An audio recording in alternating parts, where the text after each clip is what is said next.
গত সপ্তাহে মৌলভীবাজারের কুলাউড়া সীমান্তে ভারতীয় সীমান্তরক্ষী বাহিনী বিএসএফ এর গুলিতে এক কিশোরী নিহত হওয়ার পর এবার ঠাকুরগাঁওয়ের বালিয়াডাঙ্গি সীমান্তে বিএসএফ এর গুলিতে বাংলাদেশি এক কিশোর নিহত হয়েছে। সোমবার ভোররাতে উপজেলার ধনতলা ইউনিয়নের কান্তিভিটা সীমান্ত এলাকায় এ ঘটনা ঘটে।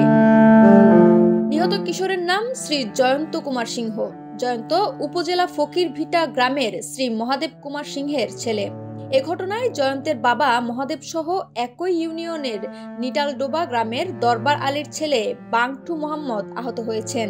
তারা ধনতলা সীমান্ত এলাকার ৩৯৩ নম্বর মেইন পিলারের পাশ দিয়ে ভারতে অনুপ্রবেশের সময় বিএসএফ এর সদস্যরা তাদের লক্ষ্য করে গুলি করেন।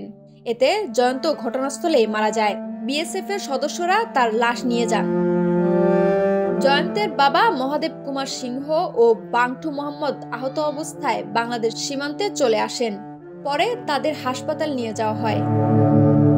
বিষয়টি নিশ্চিত করে বালিয়াডাঙ্গি থানার ভারপ্রাপ্ত কর্মকর্তা ফিরোজ কবির বলেন, বিএসএফ এর গুলিতে একজন মারা যাওয়ার ঘটনা ঘটেছে। দুজন আহত হয়ে রংপুরে চিকিৎসাধীন রয়েছেন। মরদেহ এখনো বিএসএফ এর কাছেই রয়েছে। এ বিষয়ে বর্ডার গার্ড বাংলাদেশের ঠাকুরগাঁও ৫০ ব্যাটালিয়নের অধিনায়ক লেফটেন্যান্ট কর্নেল তানজির আহমদ বলেন, এমন একটি ঘটনা ঘটেছে। মরদেহ ফিরিয়ে আনার প্রক্রিয়া চলমান আছে। এর আগে ১ সেপ্টেম্বর রাতে মৌলভীবাজারের কুলাউড়া সীমান্ত দিয়ে ভারতে প্রবেশের সময় বিএসএফ এর গুলিতে নিহত হয় ৮ম শ্রেণীর ছাত্রী স্বর্ণা দাস। নিহত হওয়ার প্রায় ৪৫ ঘন্টা পর ৩রা সেপ্টেম্বর তার মরদেহ হস্তান্তর করে বিএসএফ। লাবনী আক্তার, দৈনিক সংগ্রাম।